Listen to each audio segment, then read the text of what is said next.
Now, in today's lecture, we will discuss some formulas and questions related to inverse trigonometrical function.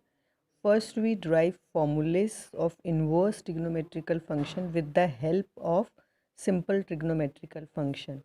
Now, look at here. This is sine inverse of sine x, that is equal to x. Now, sine inverse is the inverse of sine. Now, it will cancel each other if this x, that is this angles, belongs to this minus pi by 2 to pi by 2. Yesterday I discussed that this is the range for this sine inverse. So if this belongs to this minus pi by 2 to pi by 2, then only this sine inverse cancel with this sine.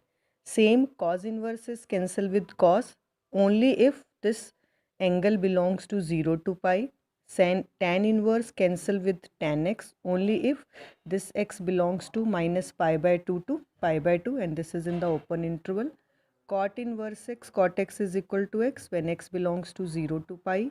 Secant inverse of secant x is equal to x when x belongs to 0 to pi, closed interval, and eliminating pi by 2 from this interval. Now cosecant inverse x cancel with this cosecant x only when this belongs to minus pi by 2 to pi by 2 and excluding this 0.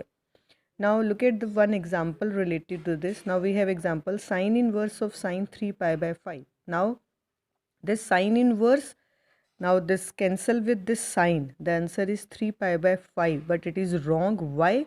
Because this 3 pi by 5 doesn't belongs to this angle minus 90 to 90. So that means this sine inverse cancel this sine only if this belongs to this range. So first we change this 3 pi by 5 angle. Now we change this into like this pi minus 2 pi by 5. 5 pi minus 2 pi, that is 3 pi by 5. So this is 180 minus theta. This lies in the second quadrant. In the second quadrant sine is positive and at 180 angle is not changed. So this will become sine 2 pi by 5. Now look at this 2 pi by 5. This lies in this range minus pi by 2 to pi by 2. So this sine inverse cancel with this sine and you will get the result as 2 pi by 5. Now look at this cos inverse cos 3 pi by 5, the same form. But here this cos inverse cancel with this cos and you will get the result as 3 pi by 5. Why? Because this 3 pi by 5 belongs to this cos range, that is 0 to pi. So that means this 3 pi by 5 you will get the answer in case of cos but not in case of sine. Now I am going to discuss some properties of inverse trigonometrical function. The first one property, sine inverse 1 by x is equal to cosecant inverse x. Now we know that this sine, its reciprocal is cos inverse, but in inverse trigonometrical function we just reciprocal the value of this. That means 1 by x, we take its reciprocal, you will get x.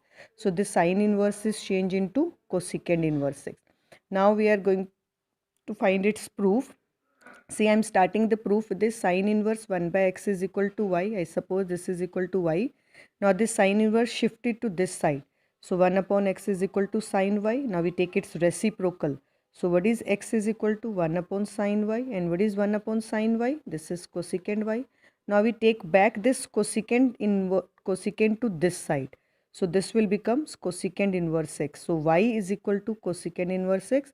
In the initial, y is equal to sine inverse 1 by x, and here y is equal to cosecant inverse x. So from this and this equation we equate these two.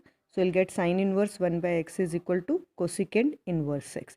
That means if you want to change sine inverse into cosecant inverse, we take the reciprocal of its value. Similarly, you can see this cos inverse 1 by x is equal to secant inverse x. So cos inverse 1 by x is equal to y. 1 upon x is equal to cos y. We take its reciprocal, secant y. So y is equal to secant inverse x. So cos inverse 1 by x is equal to secant inverse. Same tan inverse, we can change tan inverse into cot inverse by taking its reciprocal. Cot inverse into tan inverse by taking its reciprocal. So if you want to change the inverse trigonometrical function from one to another, we take its reciprocal. But we have to see sine inverse is changed into cosecant inverse, cos inverse and secant inverse, tan inverse and cot inverse x. Then the negative values. Now sine inverse of minus x, this is minus sine inverse x.